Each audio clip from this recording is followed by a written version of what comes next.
ఇది తెలంగాణలో ఉన్నటువంటి యువతకు చాలా ఇంపార్టెంట్ అంశం ఇది. ఎందుకంటే ఇదే ఇంపార్టెంట్ అక్కడ. కింగ్ ఫిషర్ కంటిన్యూ, మళ్ళీ పూర్తి స్థాయిలో అందుబాటులోకి ఫేమస్ బీర్లు 33% ధరలు పెంచాలని కంపెనీ డిమాండ్. 20% వరకు పెంచేందుకు సర్కారు ఓకే.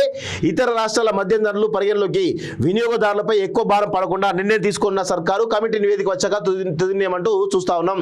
సో మద్యం ప్రియులకు ఫేమస్ బ్రాండ్ గా ఉన్నటువంటి కింగ్ ఫిషర్ బీర్లు మళ్ళీ కనిపించవేమో అనేటువంటి ఆందోళన చెందుతున్నటువంటి వేళ వినియోగదారులకు ప్రభుత్వం తీపి కబురు చెప్పబోతున్నది. ఈ బీర్లను తయారు చేసేటువంటి United Breweries Limited Kingfisher సరఫరాను రాష్ట్రంలో నిలిపివేస్తున్నట్లు రాష్ట్రంలో మళ్ళీ ప్రారంభిస్తున్నట్టు తెలుస్తుంది. తాజాగా 33% ధరలు పెంచాలనేటువంటి ఆ కంపెనీ డిమాండ్ పై ప్రభుత్వం రిటైర్డ్ న్యాయమూర్తి నేతృత్వంలో ధరల నిర్ణాయక కమిటీని నియమించింది. చర్చల నేపథ్యంలో యునైటెడ్ కంపెనీ 20% వరకు పెంపునకు కూడా సుముఖత వ్యక్తం చేసినట్లు ఎక్సైజ్ శాఖ ఉన్నతాధికారి వెల్లడించారు. అయితే ఈ మేరకు వినియోగదారులపై భారం వేయడం ఇష్టం లేనటువంటి ప్రభుత్వం 15 నుంచి 20% దాకా పెంపునకు కొంత సుముఖంగా ఉన్నట్లు సమాచారం అంటూ చూస్తున్నాం.